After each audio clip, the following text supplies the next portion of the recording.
Hello everyone, welcome back to literature paper. मैं मधु पांडे। आज हम लोग हेमलेट का पार्ट 2 वीडियो देखने वाले हैं। पार्ट 1 मैंने ऑलरेडी बना के अपलोड कर दिया है, तो जिसने नहीं देखा वो देख लो। उसमें समरी है, तो ये वीडियो समझ में आएगा। ऐसे मैं और कई वीडियोस बनाने वाली हूँ, तो शुरू करते पहला इम्पॉर्टेंट टॉपिक हेमलेट्स soliloquies, या थोड़ा अजीब प्रोनाउंशिएट होता है बट ये ऐसे ही होता है। इसका क्या मतलब होता है? A speech in a play in which a character who is alone on the stage speaks his her thoughts allowed, the act of speaking thoughts allowed in this way. मतलब जो एक्टर होता है प्ले में वो अकेला होता है, वो खुद में ही बात करता है, खुद को ही उसके थॉट्स को तेज से बोलता है समझने के लिए, जो भी वहाँ पे कोई और कैरेक्टर प्रेजेंट नहीं होता है। हेमलेट के पूरे प्ले भर में 7 soliloquy है। पहला कब होता है? पहला तब होता है जब हेमलेट को पता भी नहीं होता है कि क्लॉडियस ने उसके फादर को मारा है। ये जो चीज़ है ये हेमलेट के कैरेक्टर को समझने के लिए बहुत इम्पोर्टेंट है। soliloquy, हेमलेट अपने फादर को बहुत इम्पोर्टेंस देता है, वो बहुत ज़्यादा एडमायर करता है अपने फादर को। इसके soliloquy से ये पता चलता है। और वो अपने फादर को हाइपेरियन से कंपेयर करता है। वो पहले से ही सोचता होता है कि क्लॉडियस को रिस्पेक्ट वगैरह नहीं मिलनी चाहिए, जबकि उसको पता भी नहीं होता है कि उसके फादर को उसी ने मारा है। हेमलेट क्लॉडियस को सैटर से कंपेयर करता है, जो कि हाफ गोट और हाफ ह्यूमन होता है। इसके बारे में मैं और स्लाइड लगा दे रही हूँ, पढ़ लो। ये जो है one of the lustful drunken Woodland God है ग्रीक माइथोलॉजी में। तो इसकी माँ की जल्दबाजी में शादी होती है दोबारा, वो भी इसको काफ़ी हद तक शॉक कर देती है। 2 रीज़न्स की वजह से। पहला तो उसके फादर की बहुत जल्दी ही डेथ हुई थी, उसके पति की, मतलब गर्टिट्यूड के हस्बैंड की डेथ हुई और उसने तुरंत ही दूसरी शादी कर ली। कैसे वो डिवोटेड थी अपने हस्बैंड को, जो उसके मरते ही दूसरी शादी कर ली। दूसरा रीज़न, उसने शादी की भी तो किससे? क्लॉडियस से। पहले ही सॉलिक्यू में उसका थॉट ये होता है सुसाइड करने का, दुनिया को छोड़ देने का, बट वो क्राइम था, सिन था। इसके ये लाइंस हैं, और that the everlasting had not fixed his cannon गेंस्ट self slaughter. और दूसरा तब होता है जब उसको भूत से, पुराने किंग के भूत से पता चल जाता है कि क्लॉडियस ने ही उसके फादर को मारा है। जो घोस्ट होता है वो मर्डर की, एडल्ट्री की स्टोरी बताता है। वो भूत उससे रिवेंज लेने के लिए कहता है, वो सब बातें याद करता है, तो वो यही बोलता है कि मैं कुछ भी भूल सकता हूँ बट मैं अपना रिवेंज नहीं भूल सकता, हेमलेट बोलता है। वो अपनी माँ से भी हेट करने लगता है। ये 2 सॉलिक्यूम है स्टार्ट का, मतलब पहला वाला और ये, इसमें इसके फादर की ही मेमोरीज में ज़्यादा है वो।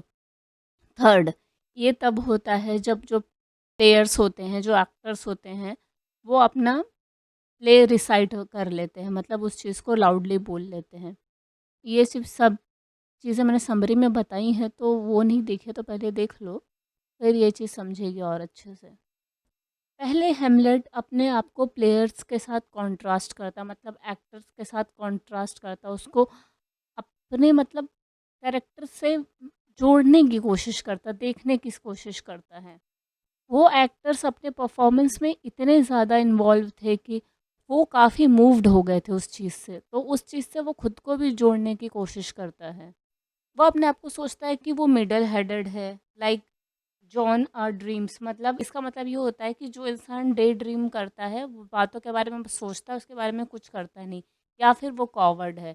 मतलब उसके जो रिवेंज में डिले हो रहा है अपने फादर का, तो उस चीज़ को लेके भी वो है कश्मकश में कि असली में रीज़न क्या है, क्या वो कावर्ड है या फिर वो सिर्फ रिवेंज लेने की सोचता है, ले नहीं सकता, बल्कि उसका रीज़न तो ये होता है पता करने का कि जो चीज़ें भूत बोल रहा है वो सच ही बोल रहा है कि नहीं। पर वो ये चीज़ कंफर्म करता है कि वो अपने फादर को और रिवेंज, ये दोनों चीज़ को नहीं भूल सकता। वो अपने आप को कोसता भी है कि अभी तक उसने अपना फादर का रिवेंज क्यों नहीं लिया, क्लॉडियस को क्यों नहीं मारा। और वो भूत की बातों को ही सच जानने के लिए कि भूत कितना सही बोल रहा है, इसी के लिए वो प्ले ऑर्गेनाइज कराता है, तभी वो उसका रिएक्शन देखेगा क्लॉडियस का, तभी वो समझेगा कि भूत जो बोल रहा है वो सच बोल रहा है या नहीं। तो ऐसा लगता है ना कि उसको, कि हेमलेट को, कि कहीं डेविल ये सब चीज़ें तो नहीं कर रहा, तो ये सब चीज़ें कंफर्म करने के लिए। इससे हेमलेट के इंटेलिजेंट होने का भी सबूत मिलता है, उसकी इंटेलिजेंस पता चलती है। और उसकी मॉरल वैल्यूज़ पता चलती। वो किसी को भी ऐसे नहीं मार देगा जब तक चीज़ें कन्फर्म नहीं हो जाती। फोर्थ वाले में ही सबसे फेमस लाइन होती है, टू बी और नॉट टू बी वाली लाइन्स।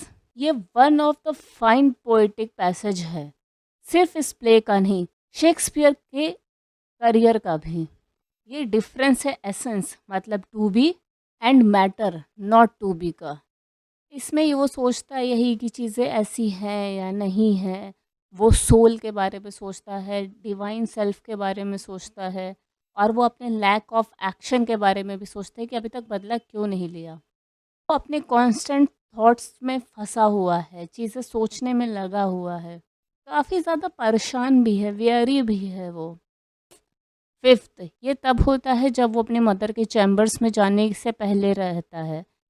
ठीक है? वो सोचता है कि अपनी मदर को मतलब मारेगा नहीं, उसको अपने ब्रूटली अपने थॉट से ही, मतलब अपने शब्दों से ही इतना बोलेगा कि वो सही रास्ते पे आ जाए।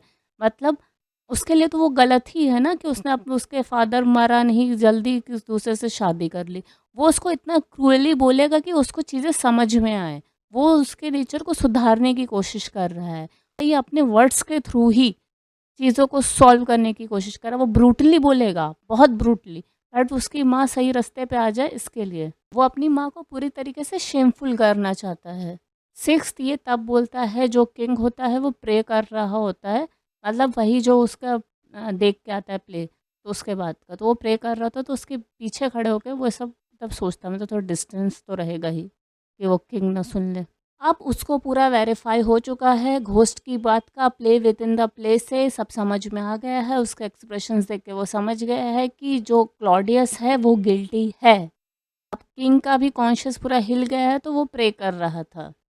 हेमलेट उसको मारने की भी सोचता है पर मारता नहीं है, क्योंकि वो प्रे कर रहा होता है क्लॉडियस। अगर उसको मार देंगे तो वो स्ट्रेट टू हेवन चला जाएगा। इस स्टेट में क्लॉडियस को मारना, उसको रिवॉर्ड देना है मर्डर के लिए, ऐसा होगा।